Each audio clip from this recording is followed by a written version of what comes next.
ഒരു മാനേഴ്സ് ഒക്കെ വേണ്ട. നിനക്ക് വേണേ നീ മേടിച്ചു മേടിക്കണം. എന്തിനാ ഞങ്ങളുടെ കൈയിട്ട് വരുന്ന? അതിനിപ്പോ എന്താ എന്റെ കൂട്ടുകാരനല്ലേ?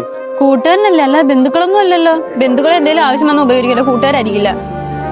നാണല്ലാതെ നിക്കുന്നു നോക്കിയോ, ഒന്ന് പോടാ. എടാ സോറി.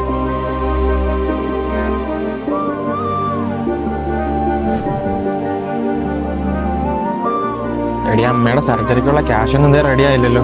വിഷമിക്കണ്ട, എന്റെ ബന്ധത്തിൽ ഒരു ചേട്ടനുണ്ട്. ആ പുള്ളിയോട് ചോദിച്ചു നോക്കുക, അയാൾ എന്തായാലും തരും, ഉറപ്പാ. ചേട്ടാ അമ്മയ്ക്കൊരു സർജറി ഉണ്ട്, കുറച്ച് പൈസ ഒന്ന് സഹായിക്കാമോ? നിങ്ങളെ സിറ്റുവേഷൻ എനിക്ക് മനസ്സിലായി. പക്ഷെ ഈ ഒരു അവസ്ഥയിൽ ഞാൻ പൈസ തന്നാ നിങ്ങളെ കൊണ്ട് തിരിച്ചു തരാൻ പറ്റുമെന്ന് എനിക്ക് തോന്നുന്നില്ല. എനിക്ക് തരാൻ ബുദ്ധിമുട്ടുണ്ട്. ബന്ധുക്കളാന്ന് പറഞ്ഞിട്ട് കാര്യമില്ലല്ലോ. കാശിന് കാശ് തന്നെ വേണ്ടേ. തൽക്കാലം നിങ്ങൾ ചെല്ല്.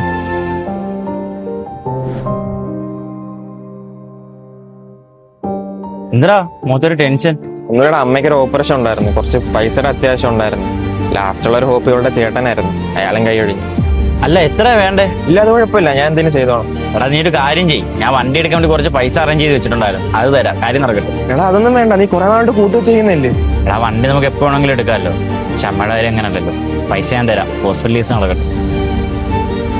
സോറി, ഞാൻ നിങ്ങളുടെ ഫ്രണ്ട്ഷിപ്പിനെ ഒരുപാട് കുറ്റം പറഞ്ഞിട്ടുണ്ട്. അതൊന്നും കുഴപ്പമില്ല. പിന്നെ എല്ലാ കാര്യത്തിനും കൂടെ വയ്ക്കുന്ന ബന്ധുക്കൾ മാത്രമാണെന്ന് ചിന്തിക്കരുത്. ചിലപ്പോൾ ഞങ്ങൾ കൂട്ടുകാർ മാത്രമേ കാണത്തുള്ളൂ. കണ്ട ഇപ്പൊ മനസ്സിലായ? ഒരാവത്തൊന്നും നമ്മളെ സഹായിക്കുന്ന ആരാന്ന് പറയാൻ പറ്റൂല.